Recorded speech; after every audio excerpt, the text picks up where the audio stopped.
Hey, brother. How's it going, man? What is up? What is up? How we doing? How's it going? I'm good, dude. I'm good. How about yourself? I'm doing all right, man. I'm doing all right. Been a little bit of a rough week, but I've survived. Good deal, man. Good deal. Yeah. How's Luke doing? You hear from him yet? I heard from him. Well, he left. We dropped him off Monday night. And then, of course, we all said goodbye to him, and it was a fucking shit show. It was, crying and, all that, right? Oh And yeah. he was trying to be tough, so I didn't push it too far. I let him go so he didn't cry in front of everybody because, that's the kind Oh, of kid he is. absolutely. And Absolutely. then the next day, he stayed in a hotel that night right up by the Niagara Falls Air Force Base. And Gotcha. it's because he had to go there first thing in the morning at like 4 a.m. to do his final physical and make sure, nothing's changed since he got, approved to go in or whatever. So did that. And then, he left Buffalo Airport around, I think, 3 or 3:30. Okay. But Wow. yeah, but he was supposed to actually be in Texas at like 10 o'clock, but there was all those storms like through the Oh. mid east there, Ohio and all those. So he ended Yep. up not getting to Texas until like 2 or 3 a.m., something like that, right? Oh So I wow. talked to him because he flew from Buffalo to Baltimore, and then from Yeah. Baltimore he was heading to Texas. So I talked to him in Baltimore, and for a while, back and forth, a little bit of chat and text and everything else, and he couldn't hear anything at the airport, so we were just texting instead of talking. And Yeah. so I said, dude, I know you're not going to have a lot of time when you land in Texas, so just say, Dad made it, let me know that you're alive, right? So he said, okay. Yep. So I was up until, it must have been like 1:30, 1:45. I was sitting up waiting for him to text, right? And I'm starting to get a little worried, but I was so tired, I finally drifted off. And like 2 hours later, I wake up and all I have is a text that says, made it, love ya, talk soon. And that was it, or something later. Yeah. I was like, all right, good. I know you're alive. And then Friday he called, had like 2 seconds that he was allowed to call and say, doing fine, and then said he was going to text his address. So he texted the address. But That's good. they're not allowed really to talk for the first Oh yeah. 2 or 3 weeks, something like that. Yeah, they gotta get him. They got him. Get him pulled out of their element for a little bit. Yep, Get him exactly. used to that. So no, I totally understand how that works. Having had plenty of friends and such that have gone, family that have gone in. He was liking it so far. So That's good. And how about you? You were on a little trip from the beautiful Western New York. Yeah, I left New York, Central New York, where you were at. Central. Yeah, well, we call it upstate here because we're upstate. That's right. Yeah, we're the real upstate. So yeah, in regards to where what I did was we actually I had work 3 days last week, but I traveled down to Virginia for the first few days of the week, and I was off on Thursday and Friday. We're actually in Virginia Beach.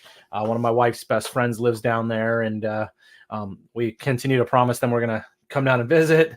And she's got some kids that are closer to my younger son's age, and we just went down there and visited with them. We got an Airbnb. It was a disaster.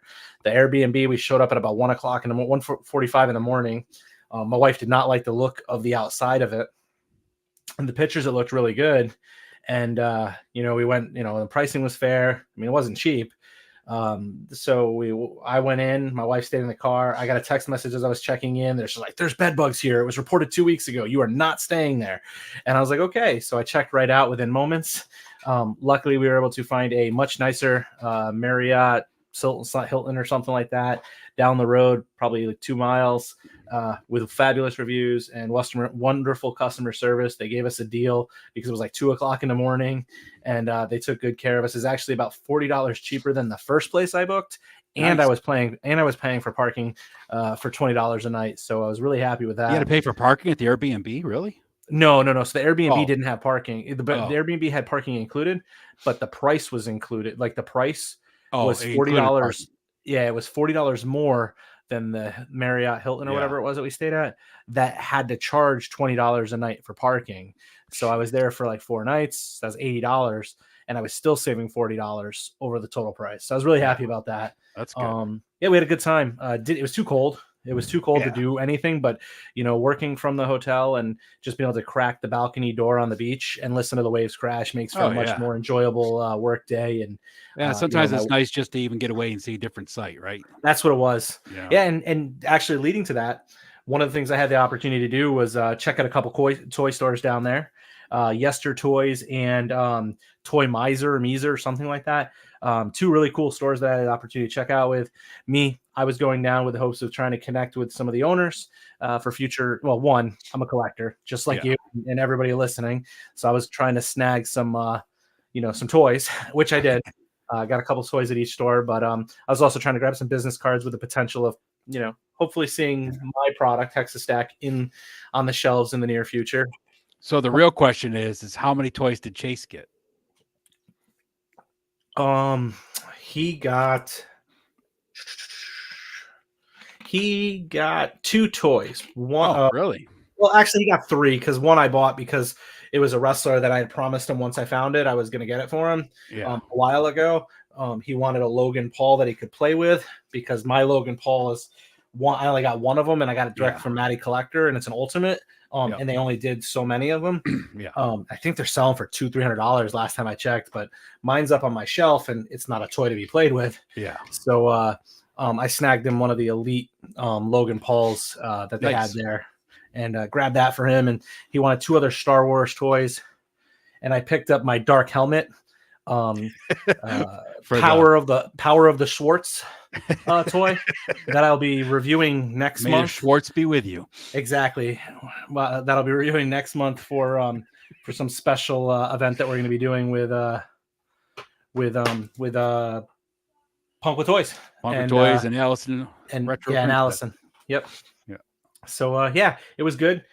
Like that said though, I'm going to be doing. I grabbed footage when I was walking around the toy stores, walking in and around the toy stores. Everybody was cool, said I could go ahead and record. So I'm going to be editing some of that and giving some reviews, and that'll be some pre-recorded material that we'll be uploading to the channel here.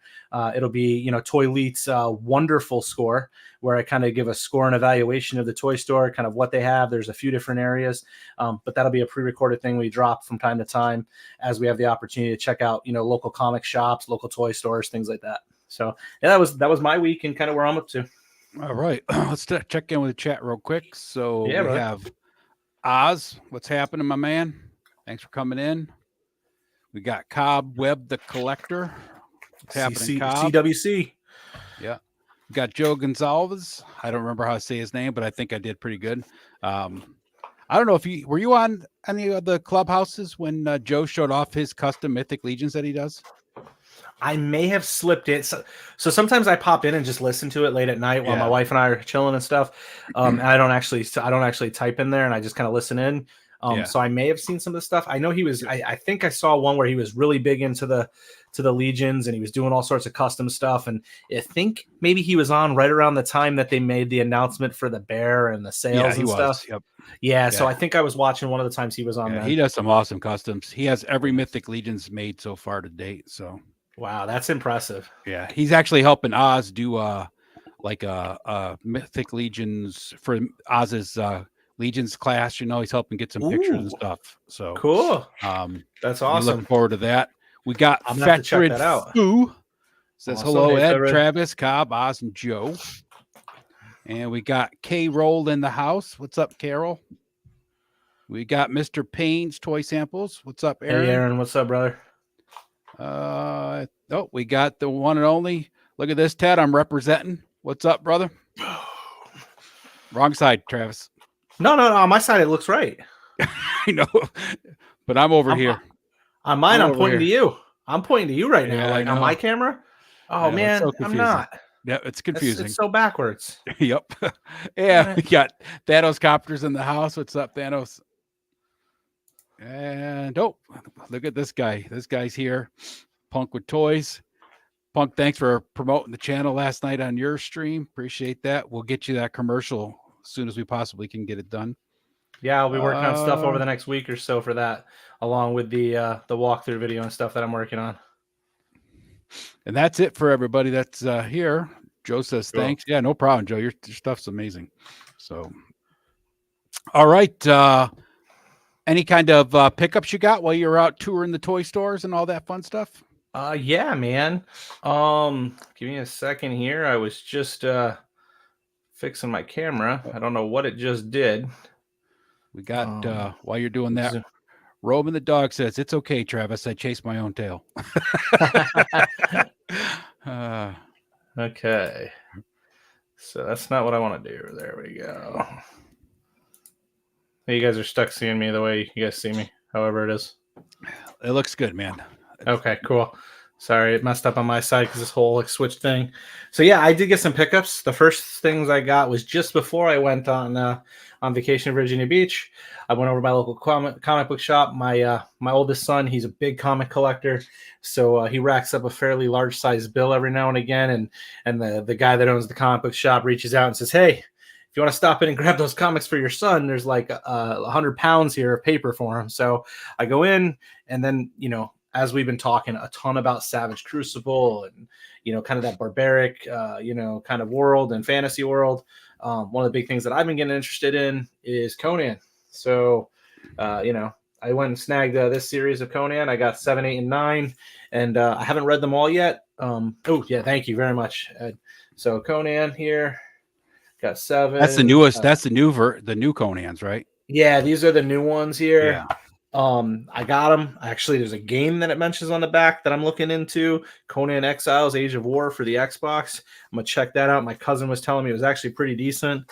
But yeah, I got to read those. And so far, I read number 7 and I enjoyed it. So I'm gonna probably grab the first 6 and then have them sub that one so I could pick that up when I pick up my AWalk comics every month.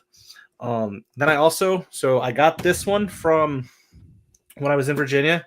I got this figure from what's it called?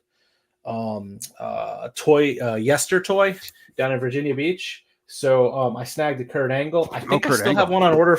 I think I still have one on order from Helidope Toys. So what I'll end up doing is I'll throw this one on the shelf, and when I get that one from Helidope Toys, when they get it in stock, I'll give it to the kid. Does that Kurt Angle have hair, or is it? Yeah, this is definitely. Yeah, this has got the hair piece. So he's got his hair on all this. This is I don't know when this was from. I'd have to go check exactly the time frame, but it was, he was the world champ. What it's got a cloth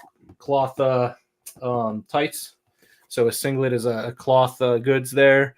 But nice. I wanted it because I didn't have one. One of my favorite wrestlers growing up. So got that.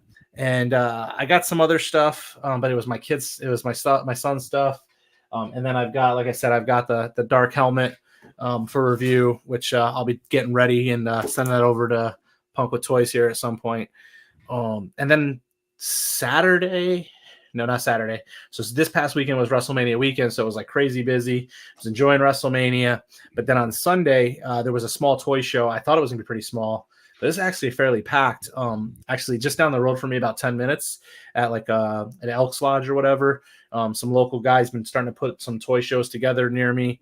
And I went and checked it out. Those kind of shows are fun a lot of times, though. So it's actually, I think it's run by the same guy who was running the one that your buddy with the, I always forget his name, the Flocker.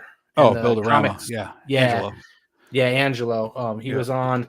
And then I snagged this from that toy show for like $13.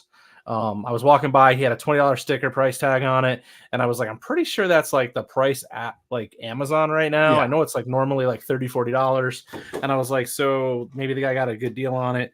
And when I went and picked it up and was looking at it, he was like, hey, special, you buy that right now today, you can get it for $13. And I was like, deal, sold. So I snagged that. I personally don't care for, like, I'm not into He-Man as much as like the lore and stuff, but the guy here on the side, I don't even, Orko or whatever.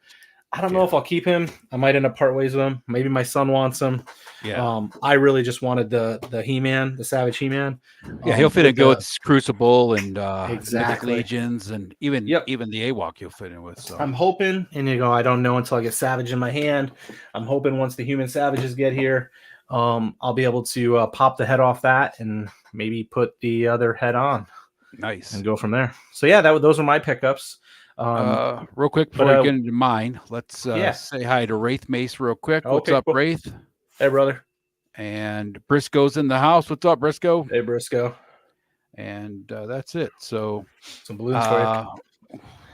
Let me go to my pickups for the week. Yeah, what'd you grab, Ed? Well, I should say the last 2 weeks, because some of the guys saw this on the some of this stuff on the clubhouse last Saturday, but I picked this up yesterday at the Walmart on clearance for $11. So Oh man. yeah, that's from the last movie. It's got the, it's not from the health, but it's got the door Yeah. that pops open But and I stuff mean, like that. still But at, clearance. That's a cool looking. yeah, That's cool looking.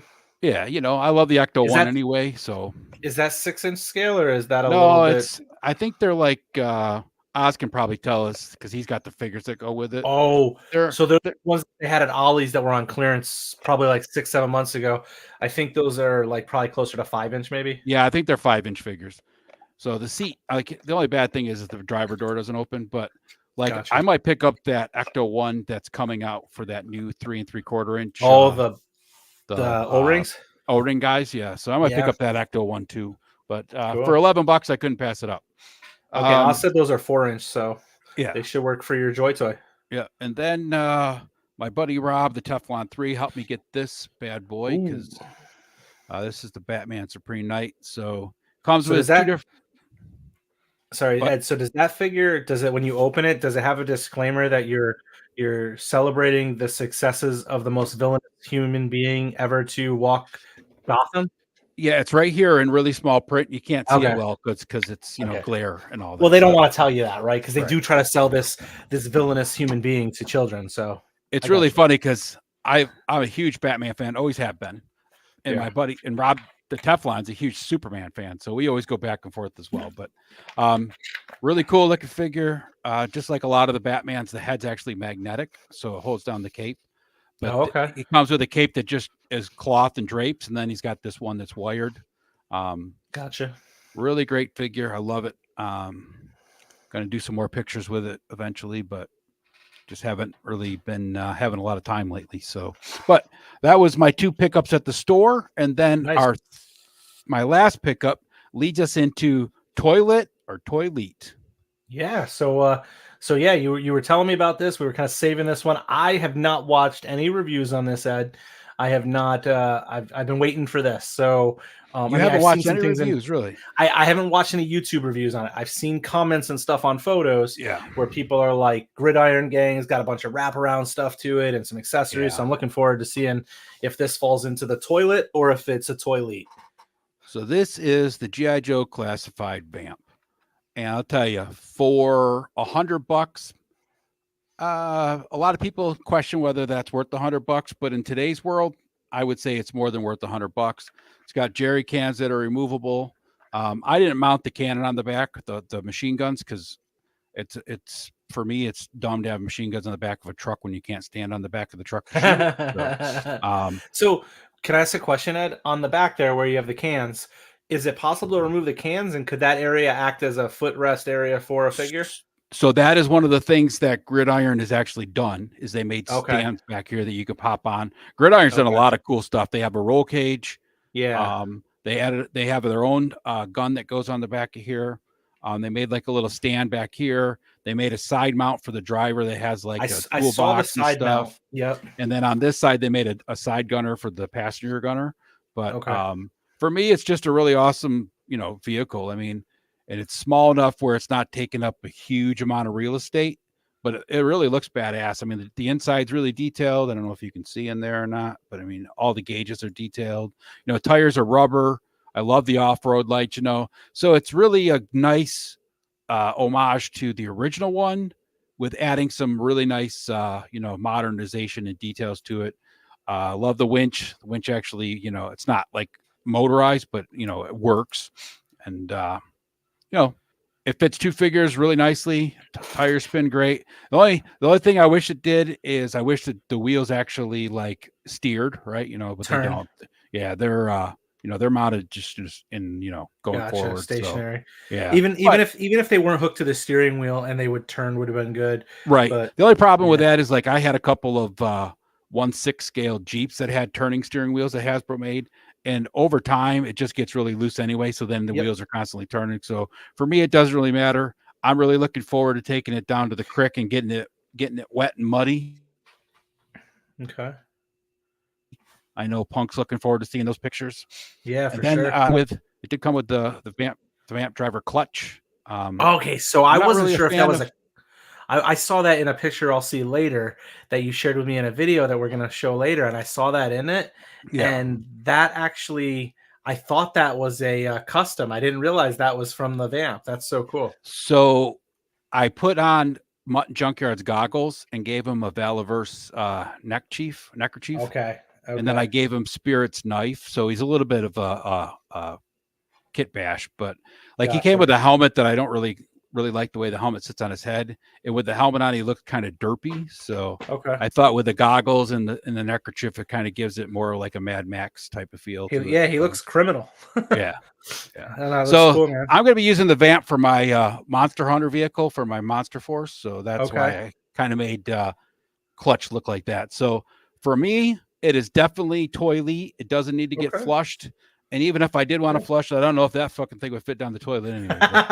Just have to break it into small Yeah, pieces. but No, no, it definitely doesn't need to go into the toilet. It's definitely it's a really nice looking stuff. seeing it in hand from what you did there and knowing what I could do with my printer, I think I wish I had not backed out on that. But I'm sure they'll re-release some different colors and maybe some different versions of it over time. So Yeah. yeah. Yeah, I'm looking forward. Like, I'm really, they're going to What make color was that? this one's navy or OD Oh, green, right? so So, yeah, they're going to make the black and gray one. that's the one I'll wait for at this point. Yeah. I didn't. I'm going to definitely pick that one up too, because that one will be a really nice addition to it. And like I said, Yeah.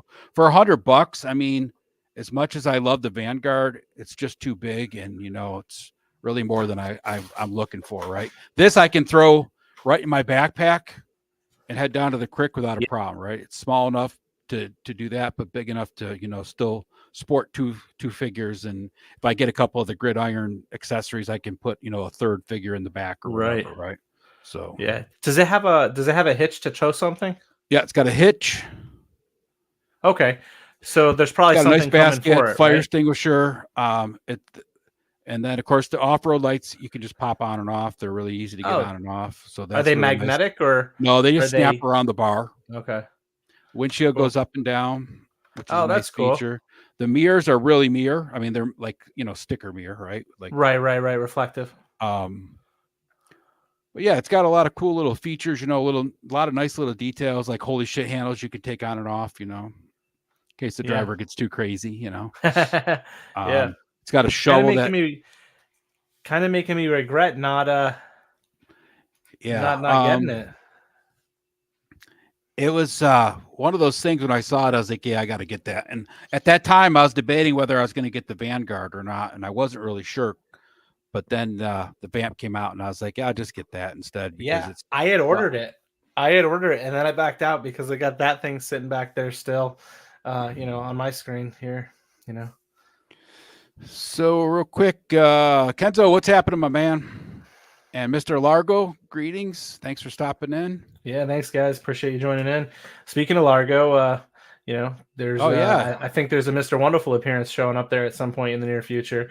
He and I just got to lock down some dates, but he shared with me some previews of the stuff that he put together, and it was just in time for WrestleMania weekend for me to check that out and get all It'll pumped be up. it's your first Infinite playlist, right? That's your Yes, first that one? is my first one. Yeah. Yeah. It's a lot of fun, man. Him and Will are great guys to hang out with. So a lot of fun. And yours will be a new, fresh take because yours is going to be all wrestling, right? All wrestling Infinite playlist. Exactly. Absolutely. Awesome. Yeah, man. Cool. Good deal. So I think that brings us to the slide deck here, man. And all right, let's hop into it. I think we're going to jump into to the shout out from the crick. All right, shout out from the crick. You want to just shout out? It's just a shout out here, right? And yeah, what you're shout doing out from the crick. It's going to go to goes to Frank at Realm of Toys. Awesome photographer. Does amazing toy photography. He's done some photography for Travis for Hexastack. He does a lot of stuff for the Hella Dope Boys. And aside from being an awesome photographer and really never being trained in doing it and stuff, and if you watch the Hella Dope show that Frank kind of gives his background on, how he decided to start taking pictures one day just out of the blue, even a couple of years ago, and where his pictures are today is phenomenal. And on top of that, Frank's just an awesome dude all around, man. He's always very supportive of everybody, and him and I go back and forth on Instagram constantly with our pictures, and stuff like that. So, and I know he was going to do the booth for you when you were supposed to be going to Legion's Con, right? Yeah, he was gonna pop in and hang out with me at the booth at Legion's Con for a bit since he's down that way, and he's offered his help and offered to help out with a ton of stuff for me. So just dude's a genuinely good person, and Mm-hmm. I think he's like one of the first people I watched on Hella Dope Toys when I started watching Hella Dope Toys. Like I had seen them over on the 3POA, and then I followed them to their show, and I think right around that time is when I picked up on the Realm of Toys, and I was like, man, I got to message him. So I messaged him, and he must have been getting blown up a ton because, he took a couple days to get back to me. But as soon as he did, he's like, I'm sorry, didn't see this, was so busy. And just kind of parlays into who Frankie is. He's just a good dude who cares and, reaches out. So definitely shout out from the crick to Frank and at Realm of Toys. Go check his stuff out. He's always posting some cool visuals. As you can see here, you got Cody Rhodes finishing his story over Roman Reigns this past weekend, getting the belt.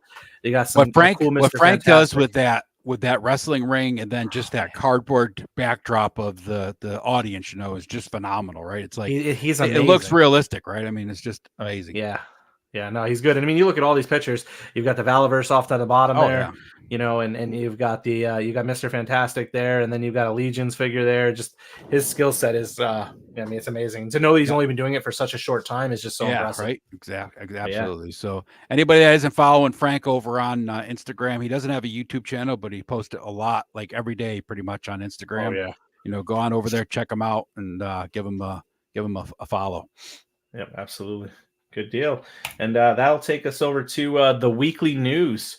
And the weekly news, I was on vacation, so it was hard to keep up on a lot of stuff, but I did try to pay attention to some of the things that are near and dear to me.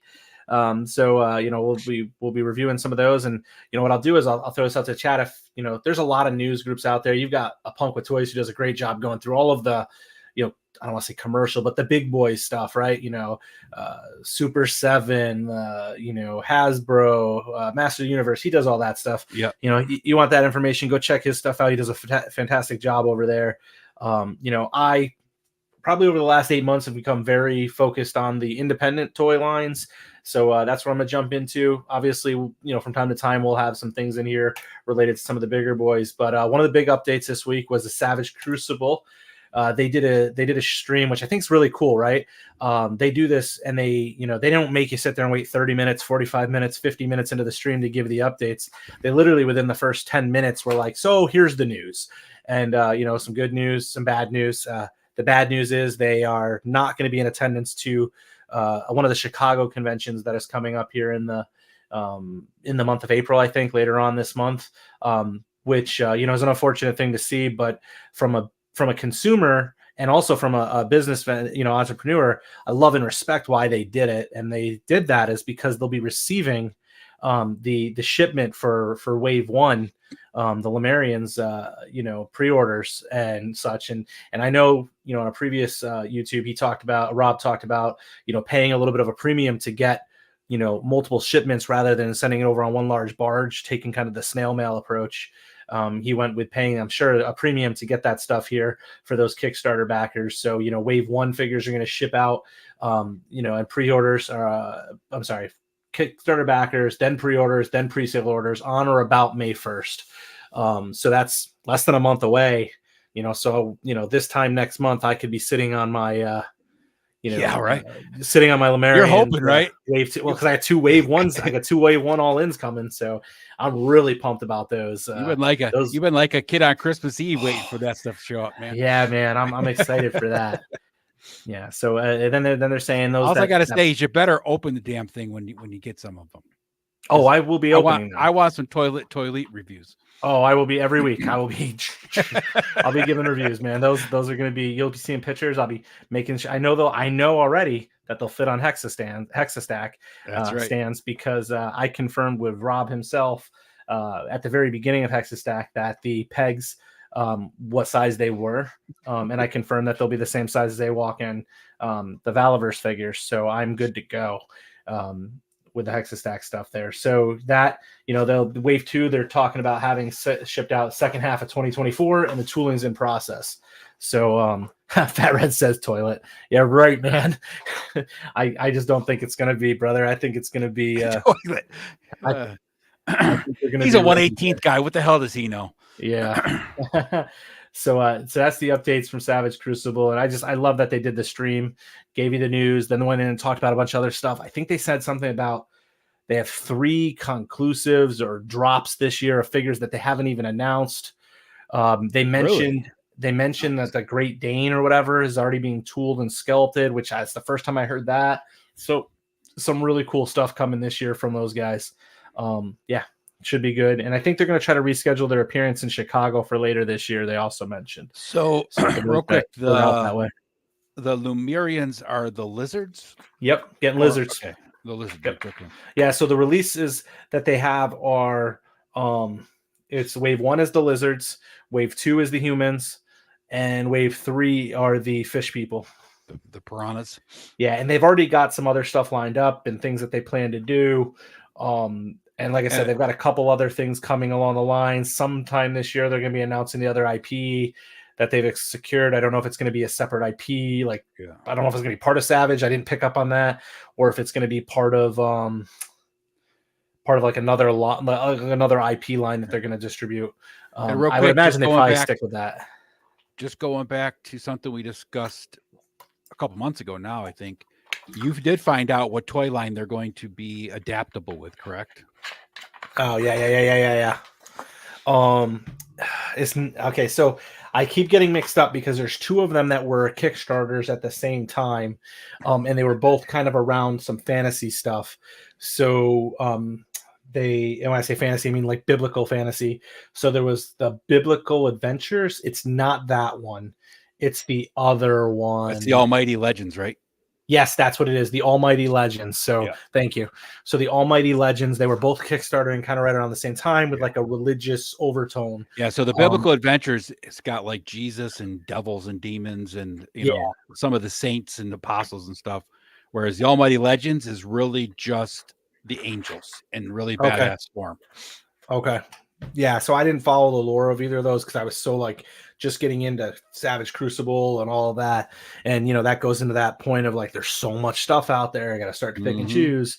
And they were all kind of going live at the same time. So actually, Kenzo, that would be awesome because he's like one of my favorite people. You know, I'm not a big fan of celebrityism or anything like that. But what that dude does, just, you know, what he's fighting for every day and what I see, if he is half the person he presents himself to be in the public eye, the dude is he's damn near a saint. So, with Almighty Legends, though, there's only like 3 figures to start with, so it really isn't that big of a line to jump into. You know what I mean? Like, if you're gonna get them adjacent to your Savage Crucible, it's not like you got to go, you know, 12 figures deep or anything, right? They got I'm definitely going to get them because the fact that they're interchangeable with the Savage Crucible line, you know, assuming the Savage Crucible line is everything that I think it's going to be, you know, once I start to get those in hand, which I'm anticipating them to be really good. I would expect that to, you know, I would expect myself to be going like the backer kit and snagging a few of those other ones, just to see. It'll be interesting because I feel like based on what I saw, my interpretation of what Almighty Legends is essentially like it's armor packs. It's like head armor and stuff and body. It's like really just an accessory pack for what I have to assume is a generic human body mold that Savage Crucible is basically, I would assume, leveraging, letting them use access to the molds. Yeah, it looks, I don't know that, but that's what I'm assuming. If you look at the 2 figures, it definitely leans towards that because I know there's Gabrielle and Archangel Michael are the 2 that I know of. And I think there's a 3rd one.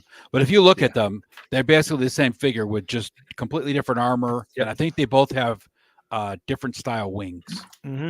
But so all the tooling goes into those accessories. Yeah, it's like you said, it's probably the same buck that Crucible designed, and they just designed the stuff to go around it. So that's what I'm thinking. So it'll be interesting to see. We'll see. But I'm definitely open to it. But yeah, that is the confirmation we got a few weeks ago. So yeah, that's pretty cool. Next up is one of my favorites is the A-Walk. And this is just an update on the Kickstarter. I think we got about a week left. 7 days to go. This was captured this morning. You say A-Walk and looks who shows up. Instantly. Oh, hey, there he is, man. One of my favorite kind of guys. He's an A-Walk dude. So yeah, this is taken 12 hours ago, 8 hours, 8-10 hours ago, but they're right around that 240 mark. They just shared a couple updates today. My hope is that we hashtag no sleep till Mamba. Brick has been very wide eyed and red eyed for the last. I think I hit a button on Yeah, we're accident. good. I got you. So my hope is that we can get this up. We got a week left. I expect people to start punching it in and putting the pedal to the metal. I really want to see us get that Mamba figure and even the other one that's just below Mamba. So it'll be interesting to see. Yeah. I know that Spiro and all those that are associated with it are pushing heavy and hard right now. I So know hopefully Brick, Jason, and Adam, and all that whole gang has been a whole press show, man. They've been on streams like every single day for even sometimes twice a day for weeks now. It's like, man. I did not mean that, Brick. I did not mean that. I just meant they're bloodshot because you're exhausted. You're teaching during the day, and then you're hustling. you're hustling and pushing that AWOC, man. Harder than I am, and I want to see that stuff succeed. So I appreciate all your efforts there. Let's go. No sleep till Mamba. Right. So that's AWOC. Nothing else really there. I know there was a couple things updated through there, so go check out the head sculpts that they've been releasing and such.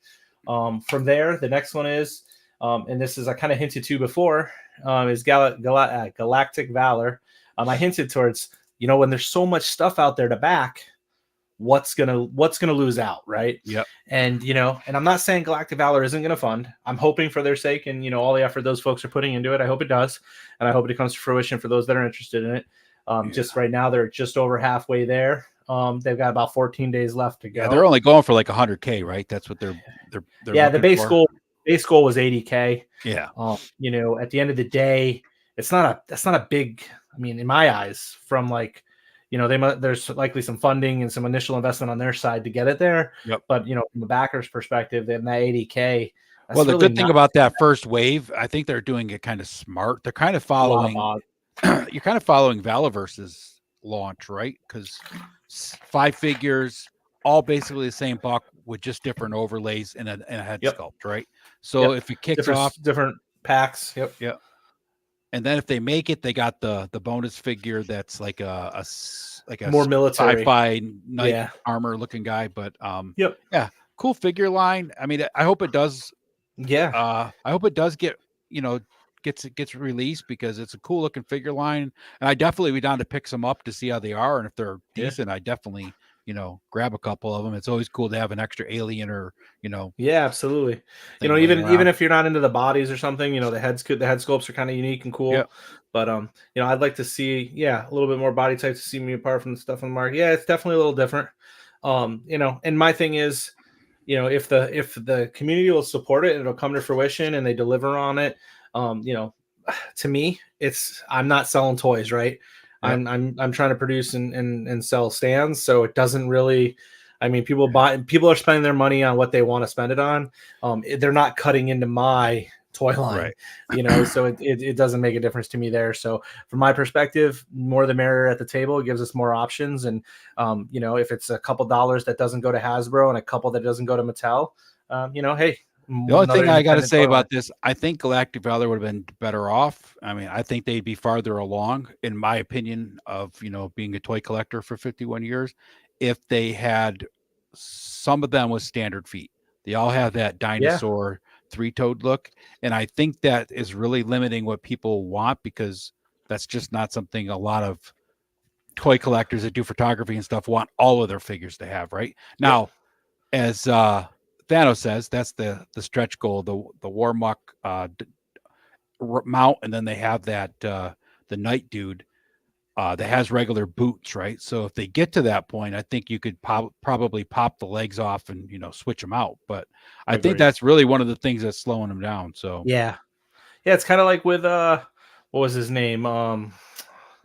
They got soft goods for the one figure there, right? And so. Yeah, I'm trying to think of the one gentleman's name. He's one of the long time OGs, and he had his street humans or whatever, right? And he was kind of Shardamus. Shartimus, right? Yeah, exactly. Yeah. So, it's kind of like the Shartimus situation where he was having his Kickstarter, and he went with some. I'll leave it at questionable choice for the pants, right? Yep. Some questionable choices there, leaving things to be left to be open, Yep. or to be desired. So yeah, best of luck to Galactic Valor. Yep. Nothing but success, hopefully. They got one of the biggest toy photographers, Sir Dork, promoting them. So I mean, Yeah, well, that's and they partnered recently on the Kickstarter with a gentleman who makes some really cool like display signage. Yep. And you get a Galactic Valor 3D printed signage logo for it too in the backer Yeah. kits, I think too. So So, yeah, I mean, it'll probably be fun. First of all, like you said, there's a lot of people right now that are throwing money at AWOC, throwing money at Savage Crucible, some other things, I mean, there's always the Four Horsemen and everybody else. So, I mean, it's, yep. and really nobody really knows much about Fox Forge toys. You know what I mean? Yeah. It's not like it's a brand that's been promoted a lot, right? So Yeah, and I haven't seen them on a lot of the streams. I've heard them Yep. mentioned, Yep. but I haven't seen them putting feet on the ground Yep. like, I mean, I try to get my feet on the ground on shows. People didn't know me. I got on a lot of shows from the local community and stuff when I was trying to promote Hexastack. Yep. But I don't feel like, I mean, I browse my subscriber bucket, the subscription bucket that I have is a fairly deep subscription bucket on YouTube, and I haven't seen them come up on mine No. on too many shows. I think No. I saw one or two in the last few weeks.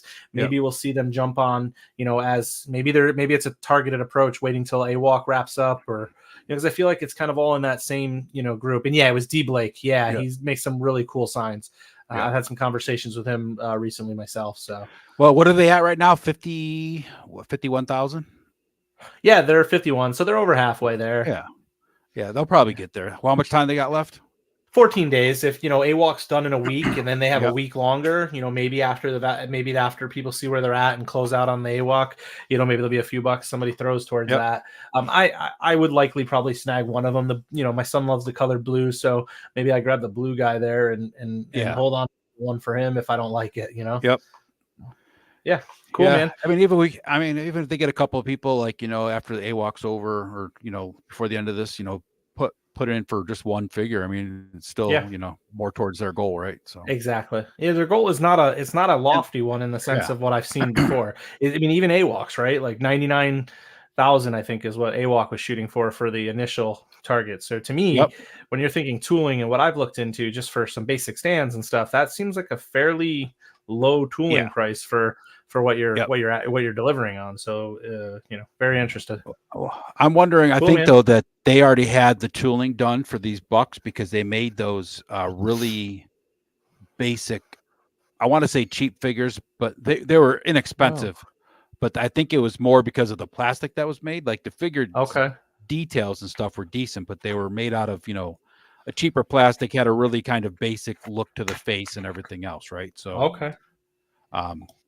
but yeah, it's one of those things, right? Put one up for the Kickstarter. If you get it and you don't like it, you're out, $30 or whatever. If you like it and it makes it, then you have the opportunity to buy more when time comes. Exactly. Yeah. So that kind of wraps up the news we had for this week, right? Yep. So we'll jump over to the main topic here, and that's secrets to success. What makes or breaks a toy line? And then we'll go over to the next one here. And we got a little video that you captured for us, kind of highlighting some of those newer figures, some of the figures that have been around, even some 12-inch ones up there up top. You can see kind of in the background. Yeah. So Ed, you kind of came up with a topic. I thought it was a great concept for something to discuss, because I think there's a lot of things that go into play, right? When we're talking about what makes or breaks a toy line, and as we were just talking about, Valor, there's, the Galactic Valor, there's so much that goes into it. You could talk from the larger companies like Hasbro and Mattel, and then you could talk about the independent ones, but there's plenty of things that go into it. What are your initial thoughts? Well, this kind of came to me because over the past, year actually, but the past few weeks we've been really discussing a lot of AWOC stuff, and then Mythic Legion's Valiant Knight has come out, and it's got a little bit better articulation than the standard figures do, right? And then there's been the debate on, people say, well, I don't like Mythic Legions because they lack articulation. But what they lack in articulation, they make up for in sculpt and paint. So it's like the idea of what really makes a toy line successful outside of just it blowing up by social media intentions, right? I mean, the biggest thing, right, is a character, right? I mean, you got to have a specific character. You can't just throw a dude out there in a suit and thinks he's gonna Right. sell unless there's a storyline to it, right? I mean, like John Wick, right? He's a dude in a suit that became really popular, but Bad there's a example. storyline.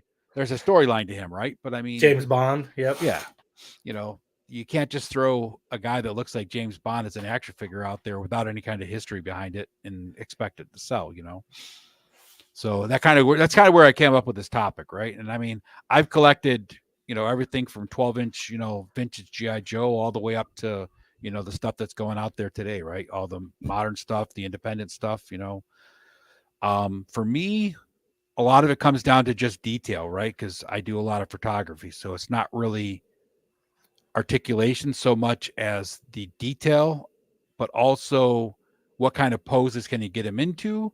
Not really so much based on articulation, but the poses as far as can you get them to look like they're, in a stance that type of character would be in, right?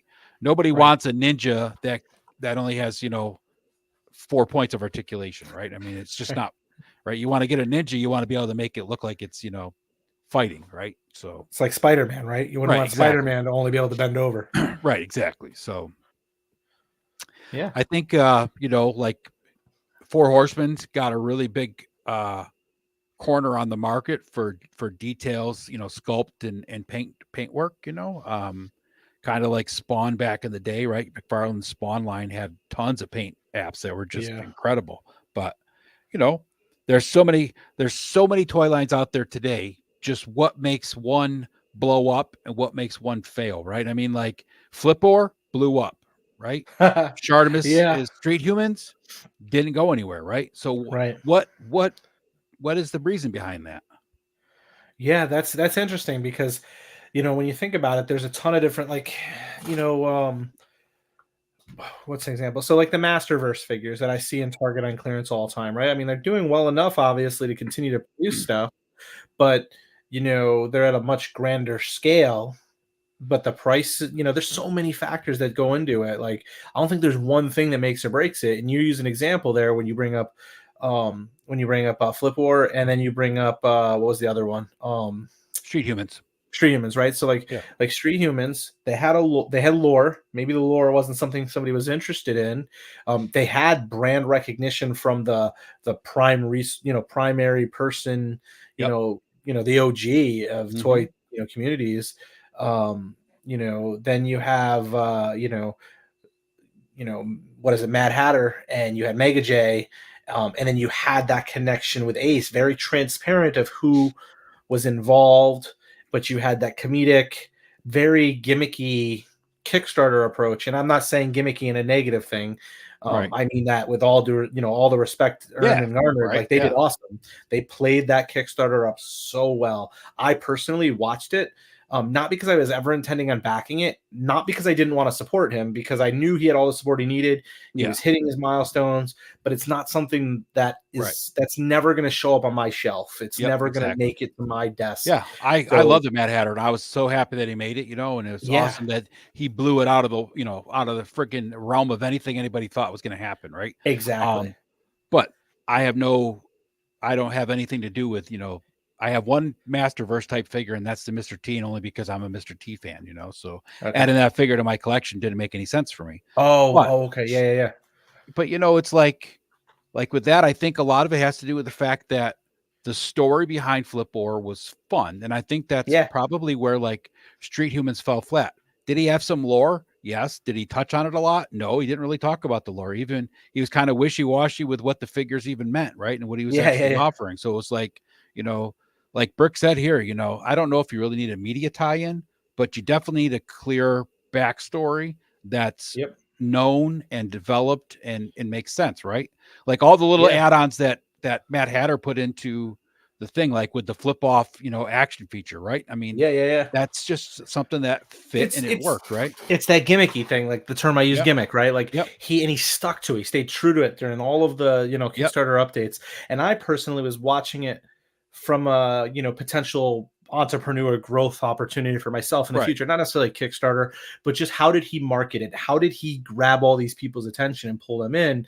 So I was focusing on that. The same way I'm watching AWalk and seeing what those guys do, just Yep. to learn, because I love to learn. So like, and if you look at some of these toy lines, you have Savage Crucible, you have the Four Horsemen, you have Valaverse, you have the, and again, we're talking more independent in this sense, Yep. because really, Joe's just show up on the shelf. Yeah. The But Joe, WWE figures Joe show up on the has shelf. Joe and Master of the Universe. I mean, could those toy lines die tomorrow? Yes. But right now, right, they are not, they're two of the most popular toy lines out there, probably. Yep, But they're in mass retail, right? But exactly. they're also selling a lot on nostalgia. Yeah, well, Right? that's it. Now, Valaverse, I think, hopped on that nostalgia train with some Yep, new updated types of figures, some great articulation, yada yada, with a modern details that approach. right, details and stuff. But he essentially hopped onto the GI Joe nostalgia wagon, and that's how he got successful. You look at someone like Mythic Legions that came out of nowhere, right? I mean, Yeah. that was a line that was built just on the fact that, hey, we're offering these awesome fantasy, based figures, and here's the details and here's the sculpts, and that's what they sold it on, right? So it's And like, and I wasn't around in the beginning of the Four Horsemen stuff. I've only been around the Four Horsemen stuff for the last year or so. But like when you think back to the Four Horsemen and how they came out, they're not, in my opinion, they're not touching on that nostalgia act from the Masters of the Universe or the Classified or any of that stuff. They're touching on maybe some Lord of the Rings fans, maybe some people who played EverQuest and played D&D and all that stuff, right? online D&D, that Yeah. fantasy culture. So they played in there. I think Four Horsemen did something even grander than I've seen even some of these other people, and I'm surprised others haven't taken note. I think Savage Crucible might, but it's this open door approach to the customizing community, because what they've done there, these people don't work for Four Horsemen, but they're some of the largest promoters of the product Yep. because of the fact that they are I don't, they're not approved in the sense that they're like, hey, you've got the stamp of approval directly from the guy at Four Horsemen to Yeah. customize this stuff, but they have like a direct connection where they've got the community around them and the obvious support of continue to drive it. Yeah. They Four Horsemen even has a standard set of rules of what you can, what they prefer. I won't say can or can't, but what they've recommended, to be, follow suit in what they, authorize Right. as customizable parts. And they do that and they engaged it. And to me, that's a huge area for, the consumers, because I think that's one of the reasons those folks are so loyal. They feel a part of it. They Yep. Well, feel I like agree, right? I agree with that 100%. Like, I think one of the things that makes Mythic Legions as popular as it is that the toy line, of course, is amazing, right? But they also brought people in from the community that they hired to, yep, make soft goods or yeah, sculpts or whatever, right? But on photography, top of that, even the people that are outliers like Joe, who's just doing customs, right? He's part of the family, right? Because yeah, they appreciate his work, and they, yep, like other people, right? It's like some people you can customize their figures, pop and swaps, paint them up, and all that stuff. But it's like, it's you're just another face in the crowd. Four Horsemen is yeah. kind of like, hey, we're going to give you these figures that we want to make, but if you take this figure and this figure, or like the new guy that they just announced for Legion's Con, the monk and other dude, I Oh can't yeah, think of yeah, their yeah, yeah. names right now, but I mean, the dude comes with, an extra set of legs, so he can be a dwarf or he can be a monk. I mean, that's like, here you go, guys. Make the figures you want in your fantasy world. And we're not going to Exactly. give you any kind of media. They got a little bit of lore, a little bit of history, a little And bit tie in, but I they mean, have it's stuff like, coming too, right? yeah, Like but they have it's more all lore very stuff. loose, right? Yeah, It's not like it was ever even needed. It's like they could have just named these characters, or they didn't even have to name them. They could have just made these characters, these figures, and 100% they would have agree. sold, right? 100% agree. Yeah, like and to me that, like, there could be There Okay, could hold be on. a Let's see study. what Oh yeah. Brick's saying here. Yep, that's one of the many hooks. Mythic Legions, the modularity, embrace customizing community. Yep. Yep. See, like the modularity and the embracing the swappable parts, that to me is great, right? So many toys have done that to a degree. The differentiator to me, and I'll use the example. Before I got into all of this toy community stuff, I was on a WrestleFigs forum and I was collecting the elites and stuff, and people were doing amazing customizations for that stuff, like real, like they were doing the dry brushing and they were making some really cool wrestling customs. You know, they'd make the Owen Hart in the elite figure that WWE's never going to get access to because of legalities and stuff. Like amazingly talented people, and there was a few people in that community that were friendly and we get along with. Matthew Goldberg is one person who's a huge photographer for action figures and wrestling community. And I've known of him since like 2012, 2013, somewhere in that range. So like there was a small community there, but there was a lot of toxicity in the fact that like they all crap on each other. They would fight about stuff. But the thing is, the overlords or Mattel, they didn't support the customizers in the same way. Like Bill McKenna, the number one designer at Mattel for the wrestlers, he wasn't out there like championing those folks.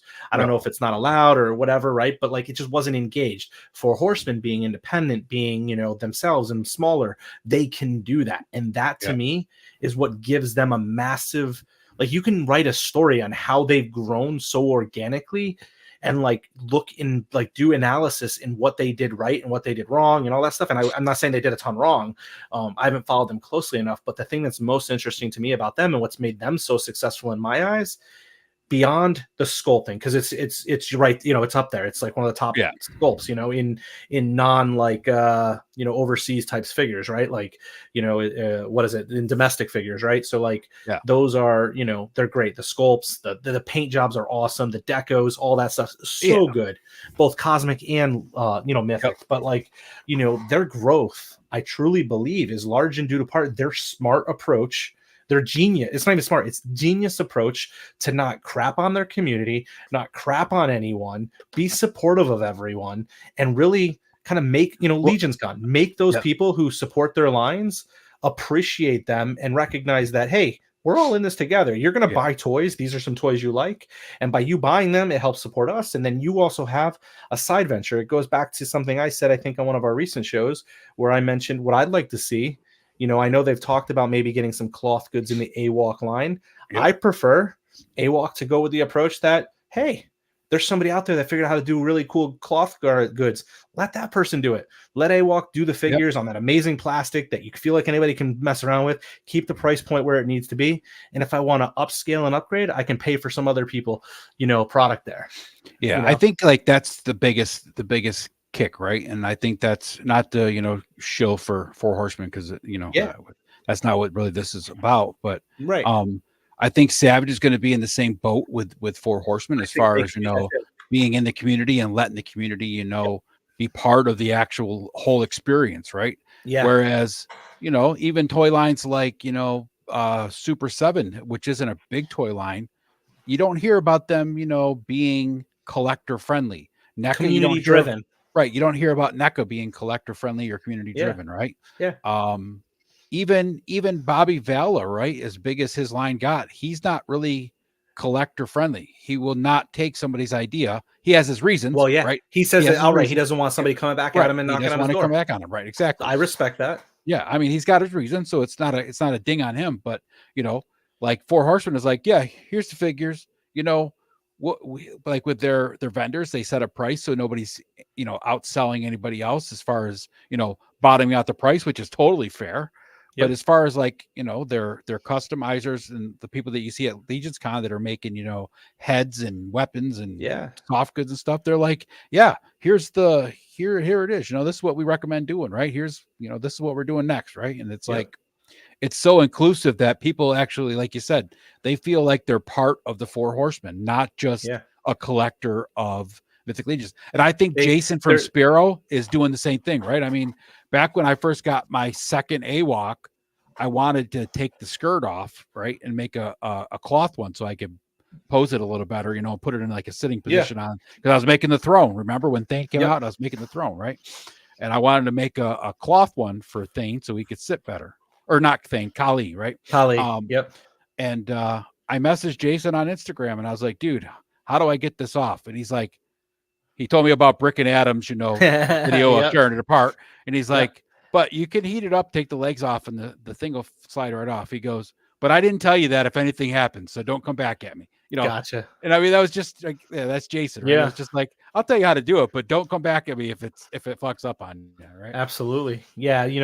The big thing is, and I think that's what it comes down to. I don't think one thing makes or breaks. Well, one thing can break a toy line. I don't think there's a. I don't think there's, at least right now in our current state, of the toy, collecting and toy, manufacturing environment. I think every one of them we just named, right? Savage Crucible has its own piece, right? They're going to be like they have, from what I can tell, amazing sculpts, right? From what I've seen, looks like great sculpts, great, the one thing which I've said, I love Four Horsemen stuff. The stuff looks great. I've got a ton of their crap on pre-order, and I say crap, I just mean a ton of their stuff on pre-order. And I've got a bunch of stuff already, but I have the Savage Crucible, which, it always goes back to that first time I opened a Four Horsemen figure. It was like, oh, their articulation leaves a little something to be desired, but that was because the swappability and all that stuff. Savage Crucible, what they're promoting is they have the detail, they have all of the accessories, they have like some really cool sculpts, all that stuff's good. They're supposed to have the swappability. Heck, they're swappable with another toy line, another toy IP altogether. If they have that additional articulation, it'll be interesting to see what their do's and don'ts lists are and how they interact with the community to support that. I mean, I know, they did the My 3D something or other stuff before. And, Yeah. So I feel like, as having been prior community members, they're likely to embrace it too. So it'll be interesting to see if they can, at some level, replicate what Four Horsemen has done. And, you said earlier, and I meant to say this, was that, the Four Horsemen, you feel like you're a part of it. No, you don't feel like you're part of Four Horsemen. You feel like you're part of the Cabal, right? Because they have their own name. They have Right. their own Yeah. name for all the people. Exactly. It's the Cabal, Yep. right? So like, Yeah. the Cabal before above all, or something And like that. I think they that's say. like, as far as toy lines go in today's world, I think the biggest thing to make a toy company successful today is actually inclusion, right? Because in the world today, everybody wants to be part of something. We're all part of a YouTube channel. We're all part of Yep. a toy community or some kind of community, whether it's wrestling or cars, or everybody wants to belong somewhere, right? And I think with the toys, it's the same thing, right? Everybody wants that feeling. With Hasbro, even the vendors and stuff that sell Hasbro don't feel like they're part of Hasbro, right? Hasbro's like they set themselves apart, right? Mattel does the same thing.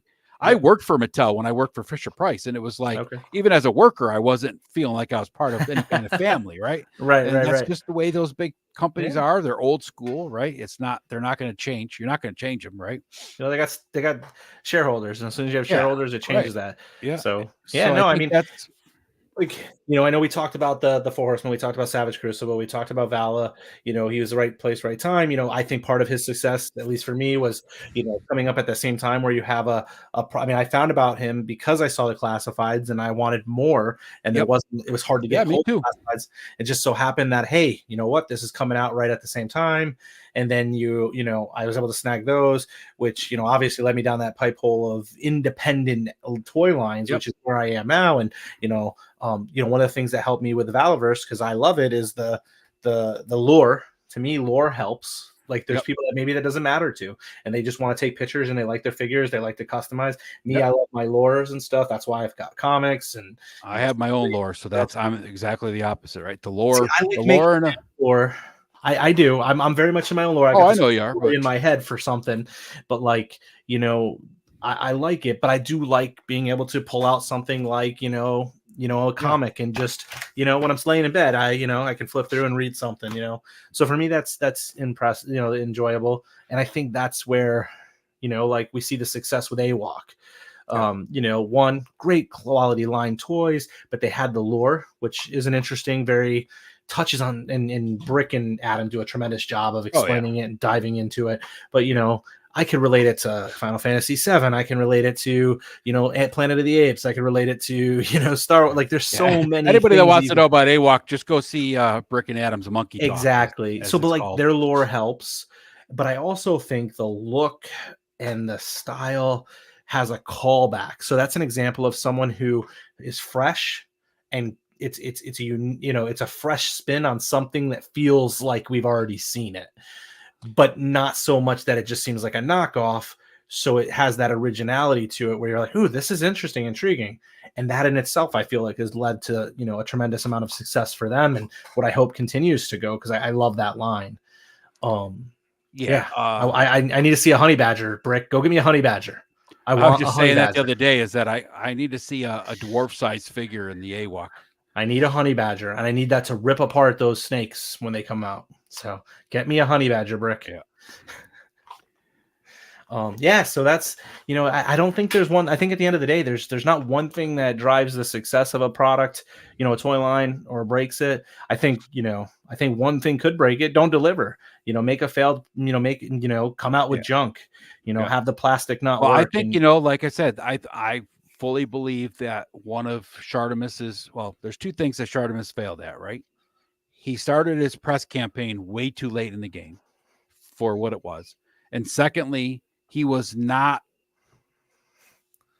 set on what he was going to offer, right? He was very wishy-washy about the whole thing.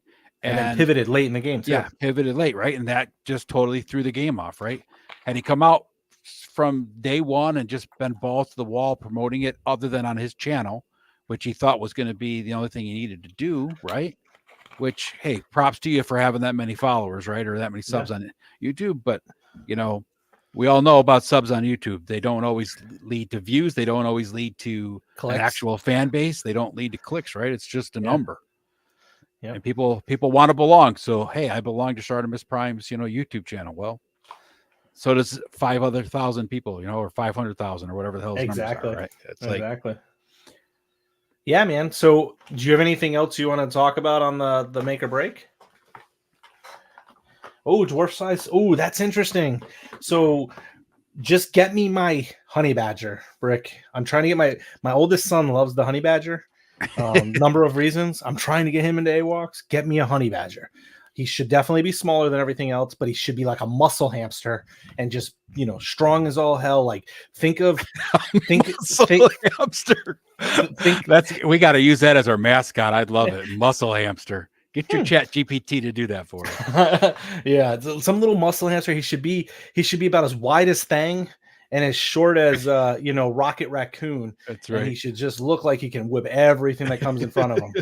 So and have it so it can be stood up and get on all fours, so it can just tear shit out of people. Right? Absolutely, that'd be great. Doesn't even have to have any armor. He could take it all on his own. Give him a slingshot, like a little slingshot's all he needs. He just needs one of those like whip things, right? That you just spin around like the old style, sling things where they store. I was thinking just a slingshot like Dennis the Menace. He's like, the honey badger's that badass. All he needs is that. Absolutely. Yeah. Cute as hell, mean as hell too. Muscle hamster, right? The muscle hamster and the I like the muscle and the honey badger. That's what we need. Yep. I told Brick I wanted a squirrel, right? Imagine there we go. Badass red squirrel. That'd be awesome. Get Jason on that for us, Brick. There he goes. I love a mean little effing honey badger. Exactly. That's awesome. Good deal. Yeah. So just to close out, I mean, like you said, I don't agree. There's one thing that makes any toy line or breaks any toy line. There are factors, like you said, don't deliver, or start doing things like Super 7 did for a little while and make bad paints, right? I mean, you do those kind of things once, people will forgive you. Twice, okay. You do it several times, people are going to start going other places, right? I mean, like if Mythic Legions, every time you up one of their figures, something broke, you're not going to collect that line, right? And sooner or later, it's going to die, right? Same with G.I. Joe. If, now G.I. Joe's mass producing things. So, I mean, if one figure breaks for one person, doesn't mean that the other ones that are out there in the market are going to break, right? That's a different thing. But still, if you personally have enough breakage or, if I bought this Mezco that, is, I mean, I didn't pay this much for it, but I mean, these things go for like $150 now on eBay, right? If I bought that, Conan coming, so it better be good. Yeah, if you bought that and the knee snapped the first second, and they're like, "Yeah, sorry, that's part of the game, right?"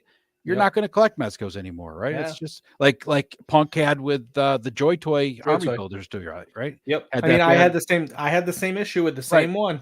Right, but then he got the other figures, and the wrist broke. Right, the wrist and the elbow were garbage on the new set. Right. Oh, who was that?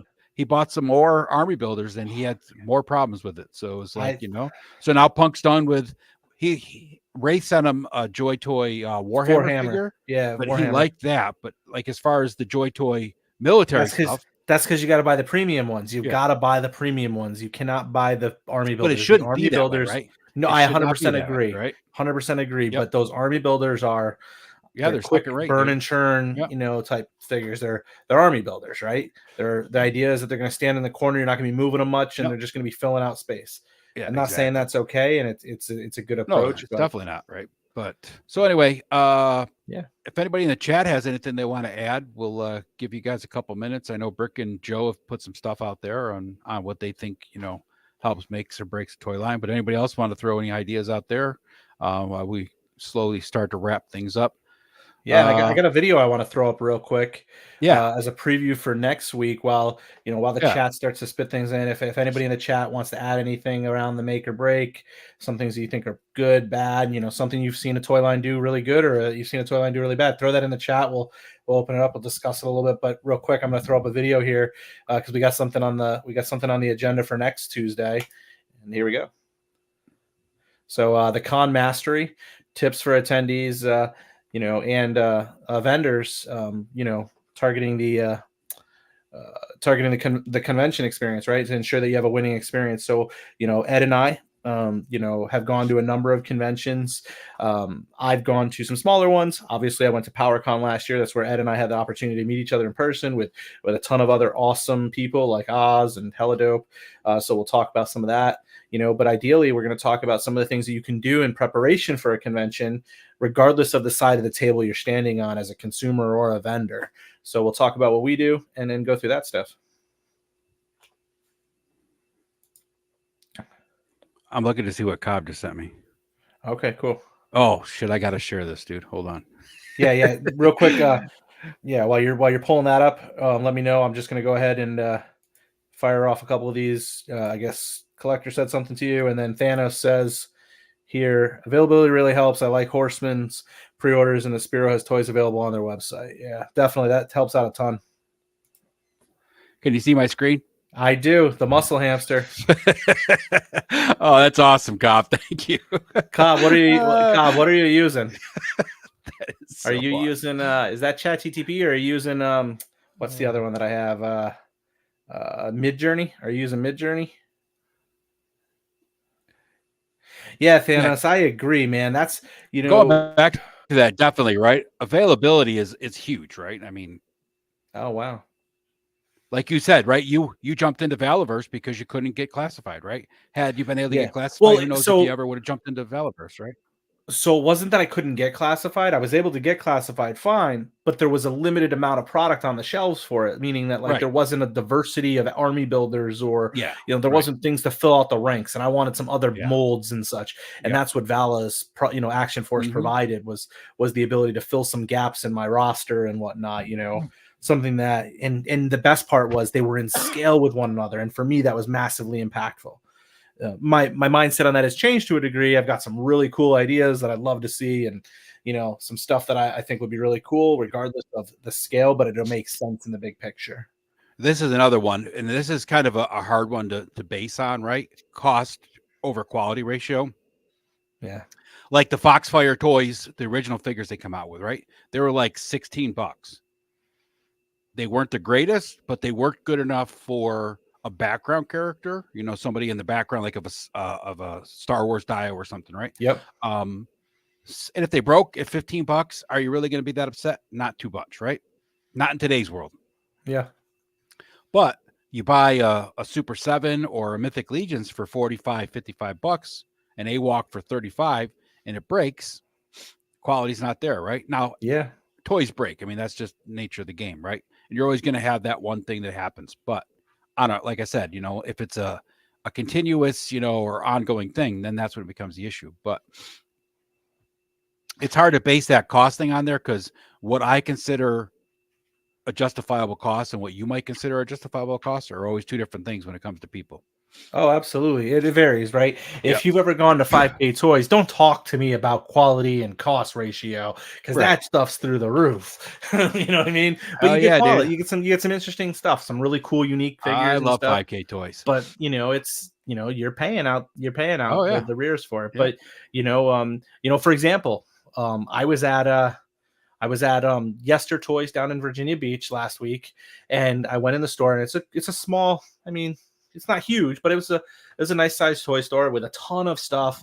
They had inbox stuff, out of box stuff. Every kind of line you could think. They had Action Force there. I think they buy and sell toys, so you can come in, get some store credit things. Right. So I know they were not, and they had Four Horsemen stuff there too. They had some Cosmic and some Mythics there, but they're not a distributor for it. They're just resellers. So Right. they had all of that. But what they had up front was, my youngest was looking for something for my oldest son, and he's like, "Oh, there's a Spider-Man here, Dad." And we're looking at it, but it was not it was like maybe it was Mezco, or it was one of those other much Yeah. more premium figures. And I was like, "Oh, we don't collect those, bud." Yeah. So like I don't get in, like, because Mafex for or SH Figure Arts or that's what it was. something like that, right? It was a Mafex one, I think. It Yeah. was a couple. There Yeah. was a few Mafex figures there, but we don't buy those because the price is significantly higher. Yep. And for the amount of lines and the quantity of the action figures I do collect and my kids collect, for my sons, the Marvel Legends are perfectly suitable Yeah. for them. The price is getting to a point where the price of them at full retail is a little higher than I'd like to see them be for the product and quality in Right. which you Yep. get. I know we talk about inflation and stuff. I still think there's Yeah, they're definitely getting up. some greed. I feel like Yeah. there's a tremendous Oh, amount for of sure. greed there, Yep. because at the end of the day, they mass produce the things Right. for way They're also more. throwing in less accessories or add-ons Exactly. than they used to for $19, and now they're $28, right? So And it's like, that's there's greed involved in that, right? exactly. And I get it, stockholders, shareholders, Right. that type of stuff. Yep. I get how that all works and whatnot. So It's just like unfortunate. I like that's why I like listening to like Robo sometimes, because like on some of his reviews, if he's reviewing, like, let's say a Spider-Man, right? Yeah. He'll tell you like, yeah, this Spider-Man from Offex is great, but my $24 Hasbro one is Yeah. fine, right? Or Yep. he'll say, no, this is the premier version of this figure that I need to have, and it's Yep. happens to be a Offex, right? Yeah. It's like my Mezcos, right? For me, going from being a completely sole 1/6 scale GI Joe collector, right? That's what I was for many, many years. Being able to have the soft goods and stuff, that's what draws me to the Mezco, right? I could Yeah. easily buy a Batman. I have some of the McFarlanes, which I don't really care for because they're just out of scale. But if McFarlane made 6-inch Batman that were not the small ones that he makes for like the 66 Batman, which aren't really, Right. they're just too small. But if he made Yeah. a normal scale 6-inch figure in Batman, I'd buy those, right? But Yeah. he doesn't. He makes them in 7-inch, right? So Yep. that takes you outside to somebody else like Mezco or like I got the one coming from Mafex. It's like that's where you Yeah. got to go. But Yeah, so that's my thing, is like maybe there's a place and stuff. And I think that Fat Red points out cost quality ratio. For the longest time, I will say the Marvel Legends cost quality was perfectly sufficient for my family, yep, because you could get the massive quantities, but you might miss out on, some of the quality. But the quality is like so insignificant when you have so many. And right. I'm not talking quality in the sense that they're breaking, Mm-hmm. or the arms are falling off, or loose joints Yeah. and stuff. I'm talking the paint app might need it leaves a Yep. little something to be desired. But for kids who are banging these plastics around, that paint app's going to fall apart anyways, Oh yeah, no doubt. slam Right. together a bunch of times. So for us, it was there, like I said, Yeah. as Well, they're it's like getting older. I got two Captain Americas that are Marvel Legends, right? And it's like, for me, I love Captain America, and they're absolutely fine. I don't need Yep. to go out and spend $100 on a Mafex or an SH Figure Yeah. Arts or even the Mezco one that's coming, right? I'd rather I get a just don't. real shield to hang on my Right. wall. Right. I really just don't need it, right? I can spend that 75 extra dollars for paying the $25 for Marvel Legends and buy 2 other figures or something Grab else 2 or with 3 that, other right? ones. Yep. Yeah. Yeah, and So I think what I was just alluding to is I think you're getting to that point with the Marvel Legends that you may be getting to a point. I mean, obviously, as Valve prices come down, to seeing where these independent toy yeah. lines are producing theirs, and as you see the mass consumer, Yeah. Hasbro, Mattel stuff start to climb, you may see, you may see that balance ratio Yeah. start to pick, going, well, I'm already paying this much. Yep. Maybe I should get the more premier product with a couple Right. soft goods. An example for me is actually that exact thing happened with me with the WWE figures. The WWE Elites, perfectly suitable, had all the articulation I needed for the longest time. It's what I never was a basic collector. The only time I got a basic is if they didn't have an elite and I just wanted the head and I was going to do a Right. swap for another figure. But when they came out with the ultimates, I was like, I don't need those. But then the elites price started to go back up into the mid 20 range, where I was used to paying like 18, 17.97 at Walmart, and then Yep. they started to climb into that 23, 24, 25. And I'm like, well, I don't really get much extra. But the ultimates for a few dollars more come with multiple heads, additional arms that are removable, extra belts, many accessories, cloth goods. Yep. And, I mean, the sculpts are all, fairly the same. I mean, you get multiple head sculpts, but as far as the quality, it's not much different. You get a little bit of different ab, mid torso, Yeah. construction a little differently for the buck. But I mean, for the few extra dollars, I was like, okay, it's $5 to get the ultimate, which is like, more, the body's got better Yeah. articulation and the additional stuff. It got to a point where that cost ratio was like, well, I'm shifting over to ultimates. Yep. And now I just grab the elites for the ones my son wants to bang around. Well, it's just like me with like the classified and even Valiverse, right? I made a decision this year that I'm going to slow down on collecting so many different lines. Yep. Except maybe cherry picking a really awesome figure, or Yeah. buying one to test the toy line out, right? Yep. But I'm gonna stick to mostly, Monster Force. And people are Gotcha. like, well, Monster Force are like $35.99 a pop, right? But if I pay $35.99 for that figure, he's also coming with a shit ton of accessories. He's coming with, a lot of, hands and other stuff, right? So I don't mind paying that. Whereas, like you said, Marvel Legends are coming with less and less. Joes are, they're doing good, but eventually they're going to start slowing down on the Joes. I mean, it's inevitable, right? And I for one think that some of the Joes still have the same kind of joints as Marvel Legends, right? They're not as stiff Right. as Valiverse. I have some Joe figures that don't stand up very good because their ankles just get too weak when they get soft from being played with or whatever, right? Posed around.